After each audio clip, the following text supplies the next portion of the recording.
ওম শান্তি। সাকার বাংলা মুরলী 2রা সেপ্টেম্বর 2025।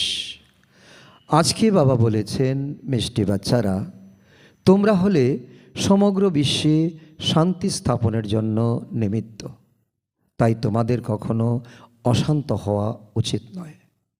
আজকের এই মহাবাক্যের মর্মার্থ হল, বাবা এই শিক্ষা দিতে এসেছেন যে আমাদের অনেক বড় দায়িত্ব, কারণ এই সময় আমরা শান্তি স্থাপনার কারিগর, শান্তি স্থাপনার নিমিত্ত বিশ্ব কল্যাণকারী আত্মা। প্রথমে আমাদের সামনে এই সমান আমাদের সামনে আনতে হবে, এই সমানে আমাদের স্থিত হতে হবে। দ্বিতীয়ত বাবা বলেছেন, তোমরা যখন শান্তির কারিগর তখন তোমাদের অশান্ত হওয়া চলবে না, কারণ এতে আমাদের লক্ষ্য রাখতে হবে আমাদের পিতা পরমাত্মা হলেন শান্তির সাগর, আর আমরা হলাম মাস্টার শান্তির সাগরের, মাস্টার শান্তি সাগর, অর্থাৎ শান্তি সাগরের সন্তান। আমরা শান্ত স্বরূপ আত্মা। তো এতে করে যেমন আমরা জ্ঞান এবং যোগে যখন আমরা নিজেকে স্থিত করব, তো অন্য বিষয়টি আমাদের খেয়াল রাখতে হবে, আমাদের ভোজনও যাতে সাত্ত্বিক হয়।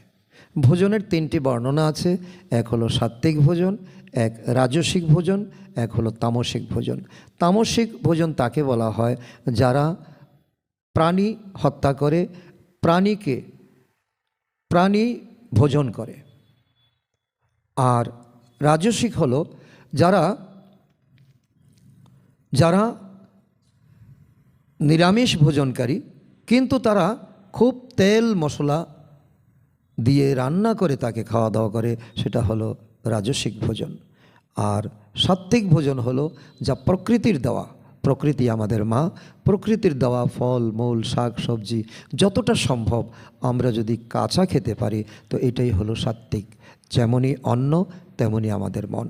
তো অনেক বড় দায়িত্ব আমাদের রয়েছে, আমাদের কখনো অশান্ত হওয়া চলবে না। আজকের প্রশ্ন, বাবা কোন বাচ্চাদেরকে আজ্ঞাকারী অর্থাৎ ফরমান বর্দার সন্তান বলেন? উত্তর, বাবার মুখ্য ফরমান হলো, বাচ্চারা অমৃতবেলায় উঠে বাবাকে স্মরণ করো। যারা এই মুখ্য ফরমান পালন করে, অর্থাৎ সকালে সকালে স্নান করে ফ্রেশ হয়ে ওই শ্রেষ্ঠ সময়ে বাবাকে স্মরণ করে, তাদেরকেই বাবা সুপুত্র অথবা আজ্ঞাকারী সন্তান বলেন। তারাই ওখানে গিয়ে অর্থাৎ সত্যযুগে গিয়ে রাজা হবে, কুপুত্ররা তো ঝাড়ু দেবে। তো বাবা এটাই আমাদেরকে বিশ্লেষণ করছেন যে সুপুত্র হওয়া কুপুত্র হওয়া আমাদের কর্মের উপর নির্ভর করছে, আর বাবার ডাইরেকশনকে মানা না মানার উপর নির্ভর করছে। ওম শান্তি। এই কথাটির অর্থ তো বাবা বাচ্চাদেরকে অনেকবার বুঝিয়েছেন। ওম মানে আমি আত্মা। সকলেই বলে যে জীবাত্মা তো অবশ্যই আছে, সকল আত্মার পিতা তো একজনই। শারীরিক পিতা প্রত্যেকের আলাদা আলাদা হয়। এটাও বাচ্চাদের বুদ্ধিতে আছে যে লৌকিক পিতার কাছ থেকে সীমিত জগতের উত্তরাধিকার পাওয়া যায়, আর অসীম জগতের পিতার কাছ থেকে সীমাহীন উত্তরাধিকার পাওয়া যায়। তো এটাকেও আমাদের বিচার মন্থন করতে হবে। তো আমরা এখন কি লিমিট চাই না আনলিমিট চাই? তো লিমিট হলো আমাদের লৌকিক পিতার দেওয়া ধন সম্পদ, ঘর বাড়ি, যেটা নাকি স্থাবর সম্পত্তি, আর অসীম পিতার হচ্ছে কি অসীম সম্পত্তি। তো আমাদের জ্ঞান, পবিত্রতা, সুখ, শান্তি, আনন্দ, প্রেম, শক্তি, এগুলা যেমন এক একটা গুণ তেমনি এক একটা শক্তি।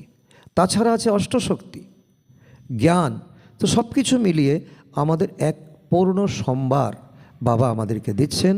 আর আমরা আত্মা যখন এই শরীরে আছি, আমরা হলাম জীবাত্মা, আর এই জীবাত্মার আত্মার পিতা হলেন, সকল আত্মার পিতা হলেন পিতা পরমাত্মা। আজকাল মানুষ চায় যে বিশ্বে শান্তি আসুক। তো তাদেরকে কি করতে হবে? ছবি দেখিয়ে বোঝাতে হবে। শান্তি স্থাপনের জন্য কলিযুগের অন্তিম এবং সত্যযুগের আদিকালের মধ্যবর্তী সঙ্গম যুগে নিয়ে যেতে হবে। সঙ্গম যুগ সম্পর্কে তাদেরকে ওয়াকিবহাল করাতে হবে। কলিযুগের শেষ, সত্যযুগের শুরু।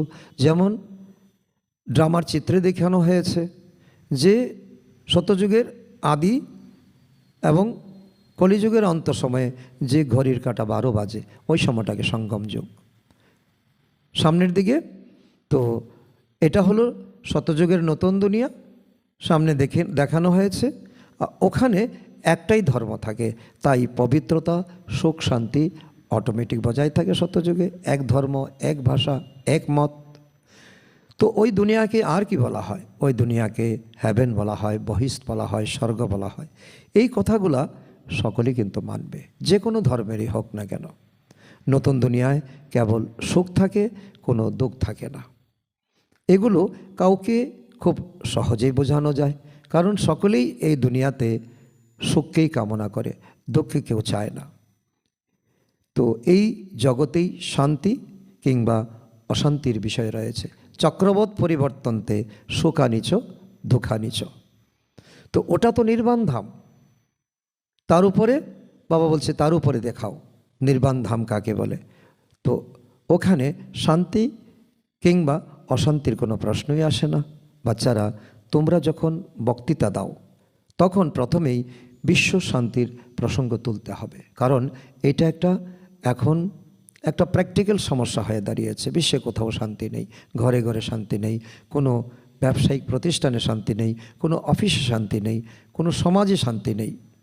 তো শান্তির এই টপিকটা, তার উপর তোমরা বক্তৃতা করতে পারো, সকলকে আকৃষ্ট করতে পারো। মানুষ শান্তি স্থাপনের জন্য অনেক প্রচেষ্টা করে, অনেক কনফারেন্স করে, অনেক মিটিং করে, আর সবাই মিলে তো 2 মিনিট নীরবতা পালন করে। কেউ মারা গেল, নীরবতা পালন করে। কোনো তো ঘটনা ঘটে গেল, নীরবতা পালন করে।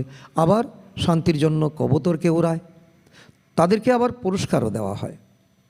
তো কিন্তু বাস্তবে তো এর জন্য এত জায়গায় দৌড়ানোর প্রয়োজন নেই। যখন আমার পিতার কাছেই, পিতাই যখন শান্তির সাগর, তো আমি এত জায়গায় জায়গায় কেন দৌড়াবো?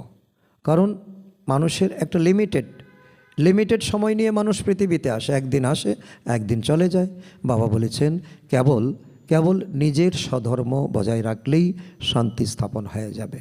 কারণ হসপিটাল খোলাটা বড় কথা নয়, মানুষ সুস্থ হয়ে থাকুক এটাই সরকারের কাম্য হওয়া উচিত, এবং মানুষের সে সচেতনতা থাকা উচিত। ঠিক তেমনি তো প্রত্যেকে যদি তার স্বধর্মকে বজায় রাখে, তাহলেই একটা ব্যক্তি উশৃঙ্খল ঘরের মধ্যে সে যদি শান্ত হয়ে যায়, ঘরটাই শান্ত হয়ে যায়। তো এমনভাবে কয়েকটা পরিবার যদি শান্ত হয়ে যায়, তো একটা পাড়া বা একটা মহল্লা শান্ত হয়ে যায়। তো এমন কয়েকটা মহল্লা যদি শান্ত হয়ে যায়, একটা গ্রাম শান্ত হয়ে যায়। তো এইভাবে গ্রাম থেকে শহর, শহর থেকে রাজ্য, রাজ্য থেকে দেশ, দেশ থেকে সারা দুনিয়াটা। তো এইভাবে আমাদের মনন চিন্তন করতে হবে। তোমরা হলে বাবার বাচ্চা, যিনি সদা শান্ত, তার কাছ থেকেই শান্তির উত্তরাধিকার পাওয়া যায়।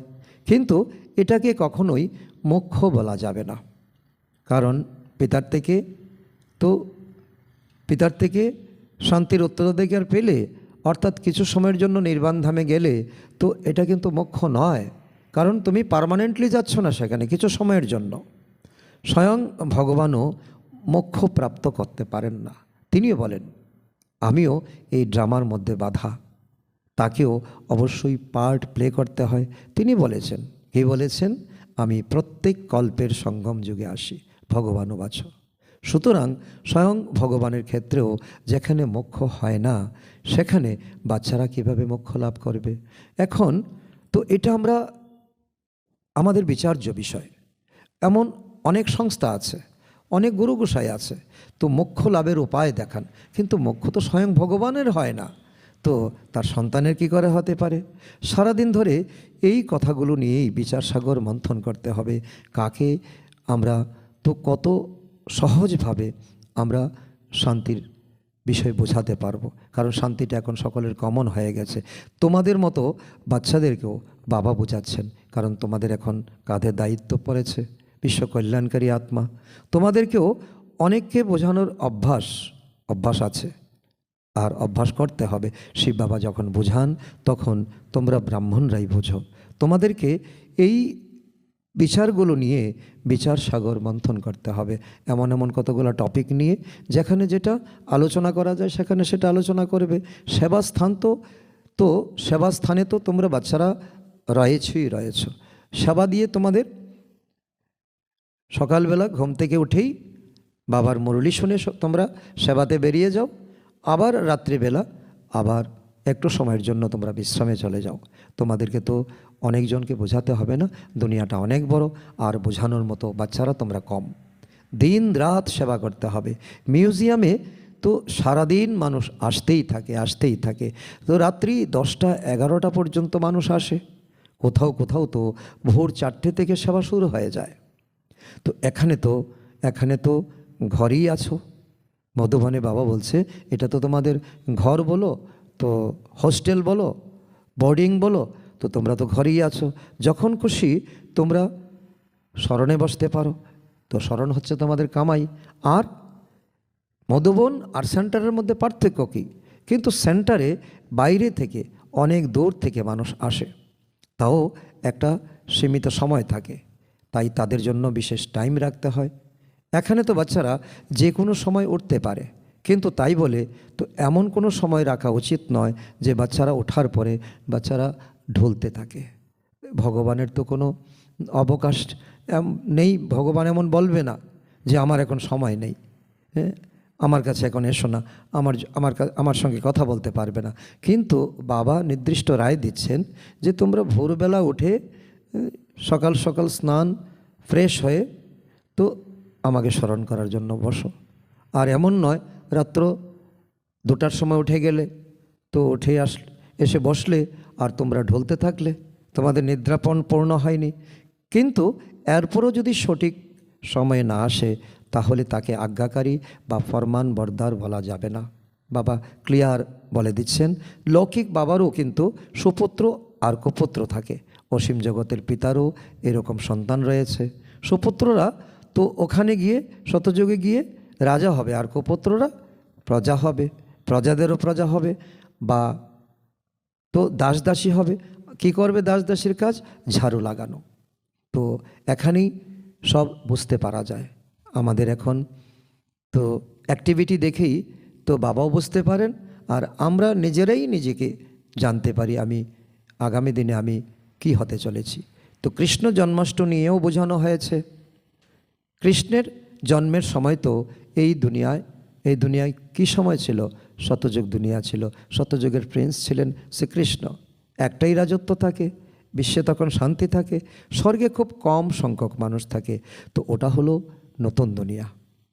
ওখানে কোনো অশান্তি হওয়া সম্ভবই নয়। যখন এক ধর্ম থাকে তখনই কি থাকে? শান্তি বজায় থাকে। বাবা এসেই এই ধর্ম স্থাপন করেন। পরে যখন অন্যান্য ধর্ম স্থাপন হয় তখন অশান্তি আরম্ভ হয়। তো ওখানে সবাই ষোলকলা সম্পন্ন, তাই শান্তি বজায় থাকে। চাঁদ যখন সম্পূর্ণ অবস্থায় থাকে তখন তাকে পূর্ণিমা বলা হয়। কত সুন্দর লাগে, সারা আকাশ ঝলমল ঝলমল করে। তখন পূর্ণিমা বা ফুল মুন বলা হয়, পূর্ণ চন্দ্রমা। ত্রেতা যুগে তো 4 ভাগের 3 অংশ হয়ে যায়, অর্থাৎ 4 ভাগের মধ্যে 3 ভাগ ভালো থাকে, তো 1 ভাগ আংশিক, তো অর্থাৎ 2 কলা কম হয়ে যায়। সম্পূর্ণ শান্তি তো একেবারে সত্যযুগেই থাকে। সেজন্য বাবা আমাদেরকে ফরমান দিচ্ছেন, যেতে যখন হবে তোমাদেরকে 1-1-1-এ আসতে হবে, একদম সত্যযুগের শুরুতে আসতে হবে। তো সত্যযুগের সারমর্মটা বুঝবে। দুনিয়া 25% পুরাণ হয়ে গেলে কিছু না কিছু ঝামেলা তো অবশ্যই হবে। ত্রেতা যুগে 2 কলা কমে গেল না, সৌন্দর্যও কমে গেল। তো স্বর্গে কি হয়? স্বর্গে সম্পূর্ণ শান্তি থাকে, আর নরক সম্পূর্ণ অশান্তি হয়ে যায়। যেমন এখন সময় চলছে। এখন মানুষ কি চাইছে? কমন চাইছে সমগ্র বিশ্বে শান্তি আসুক যে কোনো মূল্যে। আগে কিন্তু এরকম শোনা যেত না বিশ্বে শান্তি আসুক। মানুষ অনেকভাবে পুরুষার্থ করত। তো এখন এইরকম কথা শোনা যায়, কারণ এখন সত্যি বিশ্বে শান্তি স্থাপন হচ্ছে। কারণ আমাদের সুখ যখন ঘনিয়ে আসছে তখন তার বিষয়ে আমাদের চিন্তা চলতে থাকে। আত্মা চায় যে বিশ্বে শান্তি আসুক, কিন্তু দেহের অভিমান থাকার জন্য মানুষ কেবল মুখেই বলে যে বিশ্বে শান্তি আসুক। তো কিছু সেখানে মিটিং করলো, কনফারেন্স করলো, কিছু পায়রা উড়ালো, কিছু মোমবাতি জ্বালালো, তো তাতে তো আর শান্তি আসবে না। এখন 84 জন্ম সম্পূর্ণ হয়েছে, বাবা এসেই এইসব বোঝাচ্ছেন। বাবাকেই সবাই স্মরণ করে, তার নাম হ্যাভেনলি গডফাদার।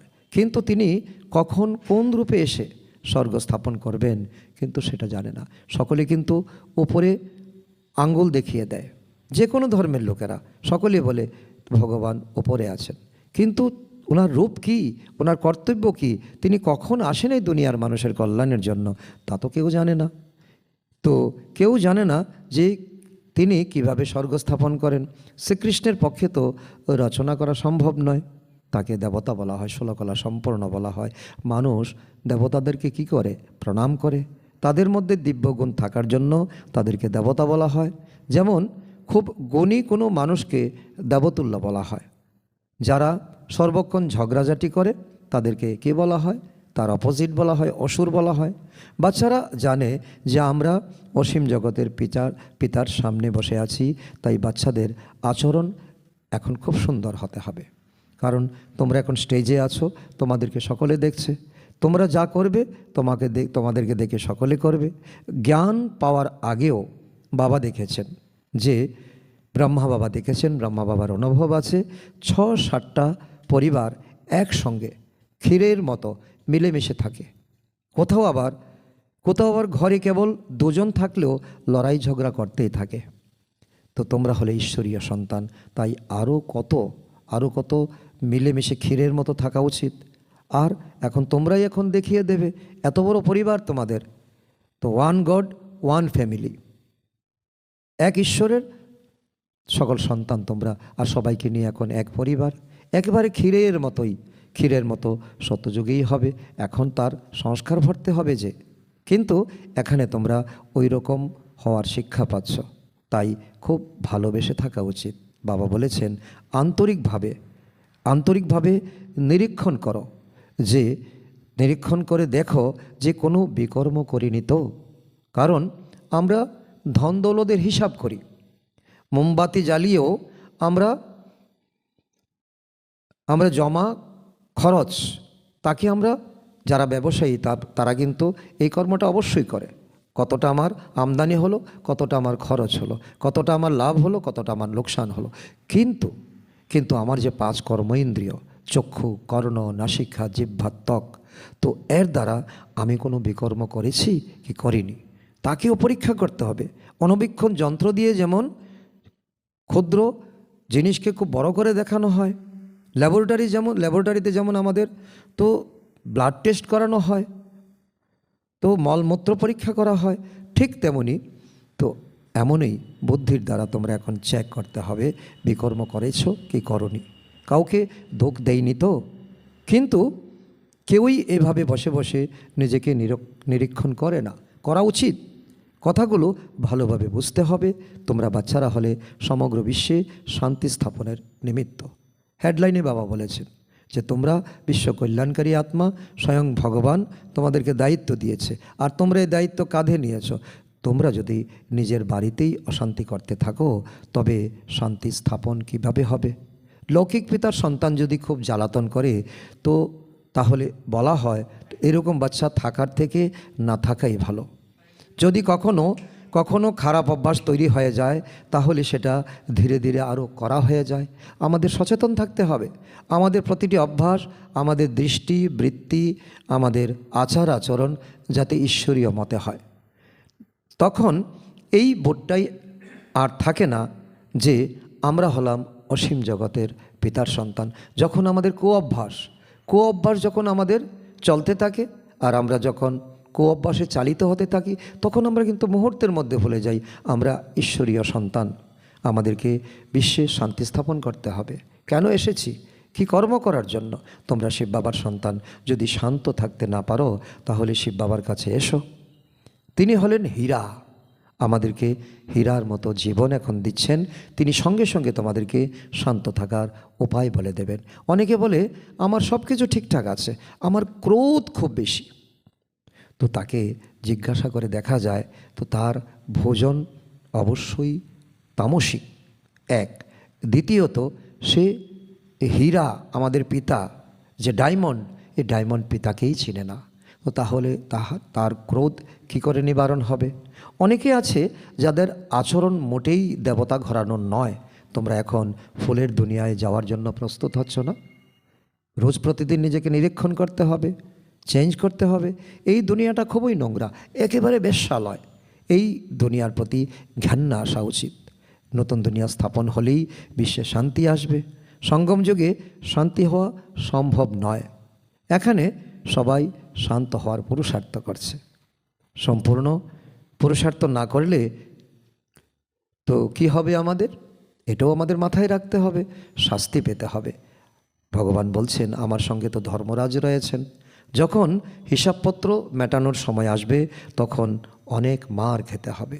আত্মা, এই শরীর, আত্মার অনেক কষ্ট হবে, অনেক জ্বালাতন হবে। কর্ম ফল অবশ্যই ভোগ করতে হবে। তো শরীর খারাপ হওয়াটাও তো কর্মফল। তো বাবার উপরে আর কেউ নেই। বাবা এখন আমাদেরকে সব বিষয়ে এখন শিক্ষা দিচ্ছেন। যখন আমি সচেতন নই, তার মানে কি আমি অনেকগুলো অসুখ আমার মধ্যে ডেকে আনছি। তো এটাও আমার কর্মভোগ। সচেতনতা থাকবে না, সচেতন না থেকে আমি যাই পাবো তাই খাবো। তো আমি অসুস্থ হবে কে? তিনি বোঝাচ্ছেন, বাচ্চারা তোমরা ফুলের মতো হয়ে গেলে খুব উঁচু পদ পাবে তোমরা সত্যযুগে, না হলে কোনো লাভ নেই। যে ভগবানকে, বাবাকে অর্ধেক কল্প ধরে স্মরণ করেছ, ডেকেছ ভক্তিতে, অনেক অনেক অনেক তাকে বিভিন্ন নামে ডেকেছ, তার কাছ থেকে যদি উত্তরাধিকার নাই নিলে তাহলে তার সন্তান হয়ে কী করলে? এ বৃথা গেল না মানব জীবন? কিন্তু ড্রামা অনুসারে তো এরকম হবে। অনেকে পরমাত্মাকে চেনে, পরমাত্মার হাত ছেড়ে চলে যাবে। বোঝানোর অনেক রকম উপায় রয়েছে। সত্যযুগেই সমগ্র বিশ্বে শান্তি ছিল, সেখানে এই লক্ষ্মীনারায়ণের রাজত্ব ছিল। এখন সব জায়গাতেই অশান্তি। তাই লড়াই তো অবশ্যই হবে। তারপর শতযুগে পুনরায় শ্রীকৃষ্ণ আসবে। বলা হয় কলিযুগে দেবতাদের ছায়াও পড়ে না। আর এখনই আমরা কি করি? নির্দিষ্ট দিনে আমরা লক্ষ্মীকে আহ্বান করি, এসো মা লক্ষ্মী, বসো ঘরে, আর আমারই ঘরে থাকো আলো করে। আর আমরা বাইরকে কত সাফ সাতরা করি, ঝাড় পোষ করি, কিন্তু নিজের ভিতরটাকে পরিষ্কার করতে পেরেছি? পারি না। তো সুতরাং ভগবান বলছেন যে এই সময় তোমাদের বিপদের মুহূর্তে দেবতারা তো পা রাখার কোনো জায়গাই নেই, তোমরা জায়গাই রাখোনি। এই পতিত দুনিয়ায়, পাপের দুনিয়ায় দেবতা কি করে আসবে? তো এখন আসবে পরমপিতা পরমাত্মা, এসে তিনি রাজ্য শিখাবেন, শিক্ষা দেবেন। তো দিচ্ছেনও তিনি। তোমরা বাচ্চারা এখন এসব কথা শুনছো, তোমরা বাচ্চারা জানো যে শিব বাবা আমাদেরকে পড়াচ্ছেন। এগুলো ধারণ করতে হবে, এর জন্য সারা জীবন লেগে যায়। আসলে তো কথা হলো 7 দিনের কোর্স, আসলে 7 দিনের নয়। এইভাবে 7 দিন করে করে যেমন আমরা সপ্তাহ, মাস, বৎসর অতিক্রান্ত করি, তো এটা হলো আমাদের সারা জীবনের পড়াশোনা। বলা হয় সারা জীবন ধরে বোঝালাম, কিন্তু তাও বুঝলো না। অন্তিম সময়ে যখন কোনো বাচ্চা যখন বাবার হাত ছেড়ে চলে যায়, তখন আমাদের তো খেদ হবে। অসীম জগতের বাবা বলছেন, আগে এই মুখ্য বিষয়টি বোঝাও, জ্ঞান আলাদা আর ভক্তি আলাদা। ভক্তিতে কি বলে? কৃপা করো, দয়া করো। তো বাবা বলেন, তো এটা হলো ভক্তি। ভক্তির জন্য দুনিয়াতে অনেক বসে আছে, তাদের কাছে যাও, আমার কাছে কেন এসেছো? আমি তো তোমাকে জ্ঞান দেব। জ্ঞান মানে আলো, দিন। তোমাকে অন্ধকারে আর খুঁজতে হবে না। আধা কল্প হলো দিন, আধা কল্প হলো রাত্রি।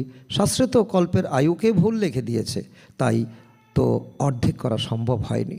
তোমাদের মধ্যে যদি কেউ কোনো শাস্ত্র না পড়ে থাকো তাহলে তো খুব ভালো, কারণ তোমাদের এখন মনটা কি থাকবে? সাদা কাগজের মতো সাদা থাকবে, অলিখিত থাকবে। শাস্ত্র পড়লে তাতে অনেক হিবিজিবি লেখা থাকবে, সেখানে পরমাত্মার কথা বসার কোনো চান্স নেই। তার জন্য তো ব্ল্যাকবোর্ডকে কি করা হয়? আগে ডাস্টার দিয়ে মুছতে হয়, তারপরে নতুন করে লিখতে হয়। তো শাস্ত্র জানা থাকলে সে সংশয় প্রকাশ করবে, অনেক প্রশ্ন করবে। বাস্তবে বানপ্রস্থ অবস্থা এলেই মানুষ ভগবানকে স্মরণ করে, কারুর মতামত অনুসরণ করে, তারপর গুরু যেভাবে শেখাবে সেভাবে ভক্তি করে। ভক্তি করা শেখানো হয়। তো এমন কোনো গুরু নেই যে ভক্তি করা শেখাবে না। ওদের মধ্যে ভক্তির শক্তি থাকার জন্যই তো ওদের এত ফলোয়ার্স। আর ভক্তি দিয়ে তাড়াতাড়ি আকর্ষণ করা যায়, আর তার জন্য তাদের এত ভক্ত, তাদের এত ফলোয়ার্স। তো ফলোয়ারদের ভক্ত বা পূজারী বলা হয়। আর বাবা কি একবারও আমাদেরকে বলেছে যে তুমি ভক্ত আত্মা? না, তুমি আমার সন্তান। তো এই দুনিয়ায় সকলেই পূজারী, তো ওখানে কেউই পূজারী হবে না, ভগবান নিজে কখনোই পূজারী হন না। তো এইরকম অনেক পয়েন্টস তোমাদের কাছে আছে যার উপর তোমরা এখন বোঝাতে পারো। বাচ্চারা ধীরে ধীরে তোমাদের মধ্যে বোঝানোর শক্তি আসবে, নিজেকে দুর্বল মনে করবে না। তোমরা এখন সবাইকে বলে থাকো যে শ্রীকৃষ্ণ আসছেন, খুব শীঘ্রই শ্রীকৃষ্ণ আসছেন, এই ষোলকলা সম্পন্ন, সর্বগুণ সম্পন্ন এই দেবতা আসছেন। তিনি এই শতযুগের মহারাজা হবেন, নারায়ণ হবেন। শতযুগে তো শ্রীকৃষ্ণ অবশ্যই থাকবে, না হলে বিশ্বের হিস্ট্রি, জিওগ্রাফি রিপিট কিভাবে হবে? কেবল শ্রীকৃষ্ণই তো নয়, ওখানে রাজা রানী যেমন হবে তেমন প্রজারও তেমন হবে, সুখী হবে। এটাও বোঝার মতো বিষয়। তোমরা বাচ্চারা বুঝেছো যে আমরা হলাম বাবার বাচ্চা। বাবা এখন উত্তরাধিকার দিতে এসেছেন। সকলেই তো স্বর্গে আসবে না, ত্রেতা যুগেও সকলে আসবে না। ধীরে ধীরে এই বৃক্ষের বিস্তার হয়। এটা হলো মনুষ্য সৃষ্টির বৃক্ষ। ওখানে আছে আত্মাদের বৃক্ষ পরমধামে, ব্রহ্মার দ্বারা স্থাপনা, শঙ্করের দ্বারা বিনাশ এবং তারপর বিষ্ণুর দ্বারা পালনা। বুঝে শুনে শব্দের প্রয়োগ করতে হবে। এমন নয় যে স্থাপনা, পালনা, বিনাশ, না, স্থাপনা, বিনাশ, পালনা।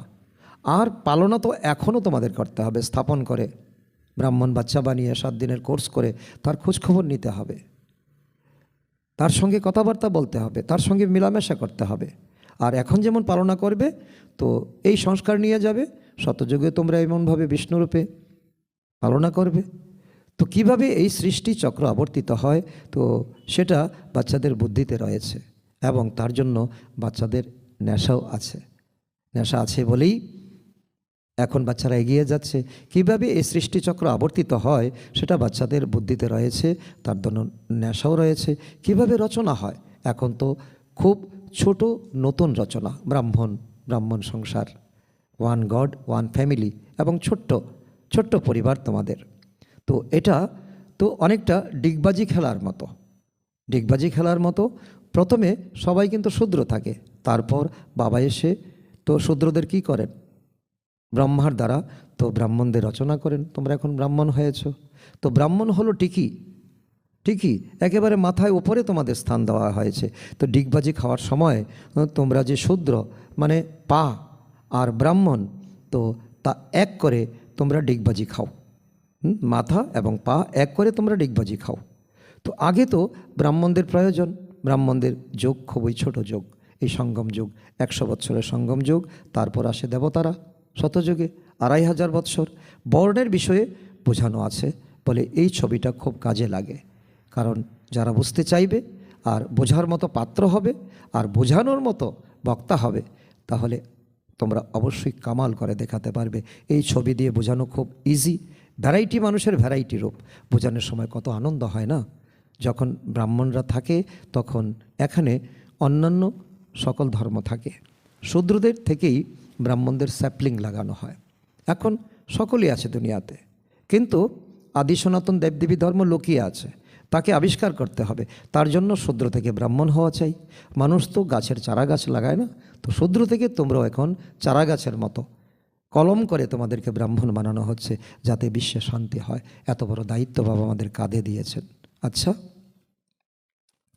মিষ্টি হারানিদি বাচ্চাদের প্রতি মাতা পিতা বাপদাদার স্মরণের স্নেহ সুমন আর সুপ্রভাত। আত্মাদের পিতা তার আত্মারূপী বাচ্চাদের জানাচ্ছেন নমস্কার। আমরা আত্মারূপী সন্তানরা আমাদের মাতা পিতা বাপদাদাকে জানাই স্মরণের স্নেহ সুমন, সুপ্রভাত ও নমস্কার। ধারণার জন্য মুখ্য সার 1 নম্বর, সর্বদা মনে রাখতে হবে যে আমরা হলাম ঈশ্বরীয় সন্তান। আমাদেরকে ক্ষীরের মতো মিলেমিশে থাকতে হবে, কাউকে দুঃখ দেওয়া যাবে না। 2 নম্বর, আন্তরিকভাবে নিরীক্ষণ করতে হবে যে আমার মধ্যে আমার দ্বারা কোনো বিকর্ম হচ্ছে না তো, অশান্ত হওয়ার কিংবা অশান্তি সৃষ্টি করার অভ্যাস নেই তো। এইভাবে নিরীক্ষণ করতে হবে। বরদান, পবিত্রতার শক্তি দ্বারা সদা সুখের সংসারে থাকা বেগমপুরের বাদশাহ ভব। পবিত্রতার শক্তি দ্বারা সদা সুখের সংসারে থাকা বেগমপুরের বাদশাহ ভব। বেগমপুরের বাদশাহ তখনই হতে পারবো পবিত্রতার শক্তির দ্বারা, যখন সুখের সংসার আমরা গড়ে তুলব। সুখ শান্তির ফাউন্ডেশন হলো পবিত্রতা। যে বাচ্চারা মন, বাণী, কর্ম এই তিনটেতেই পবিত্র থাকে তারাই হাইনেস এবং হলিনেস হয়। যেখানে পবিত্রতার শক্তি আছে সেখানে সুখ শান্তি সতই থাকে। পবিত্রতা হলো সুখ শান্তির মতো। পবিত্র আত্মারা কখনো উদাস হতে পারে না। তারা বেগমপুরের বাদশাহ হয়। তাদের মুকুটও পৃথক আর সিংহাসনও পৃথক হয়। লাইটের মুকুট হলো পবিত্রতার নিদর্শন, আর এই স্থূল সিংহাসন হলো তো দায়িত্বের মুকুট হলো এই যে প্রজাদেরকে পালনা দিতে হবে, রাজত্ব করতে হবে। স্লোগান, আমি হলাম আত্মা, শরীর নই। এই চিন্তন করাই হলো সচিন্তন। আর সচিন্তনে কি হবে? তো বিশ্ব পরিবর্তন। অব্যক্ত ইশারা এখন লগনের অগ্নিকে প্রজ্বলিত করে যোগকে জ্বালারূপ বানাও। জ্বালামুখী যোগ, পাওয়ারফুল যোগ অর্থাৎ লগনের অগ্নি। জ্বালারূপের স্মরণই ভ্রষ্টাচার, অত্যাচারের অগ্নিকে সমাপ্ত করবে। এই দুনিয়াতে যে ভ্রষ্টাচার, অত্যাচার চলছে, আর সকল আত্মাদেরকে সহযোগ দেবে। এর দ্বারাই অসীমের বৈরাগ্য বৃত্তি প্রজ্বলিত হবে। এখন সবার মধ্যে কামনা, বাসনা, লোভ, আর তোমাদের মধ্যে যখন এই জ্বালামুখী যুগ হবে তখন অটোমেটিক এটা ভাইব্রেশন পড়বে, অনেকের মধ্যে বৈরাগ্য বৃত্তি আসবে। স্মরণের অগ্নি একদিকে সেই অগ্নিকে সমাপ্ত করবে, অন্যদিকে আত্মাদের পরমাত্মা সন্দেশের শীতল স্বরূপের অনুভূতি করাবে তোমাদের মধ্য দিয়ে। এর দ্বারাই আত্মারা পাপের আগুন থেকে মুক্ত হতে পারবে। আজকের সমান হলো আমি বেগমপুরের বাদশাহ আত্মা। বেগমপুরের আমার জীবনে কোনো চিন্তা নেই, কোনো টেনশন নেই, ডিপ্রেশন নেই। আচ্ছা, ওম শান্তি।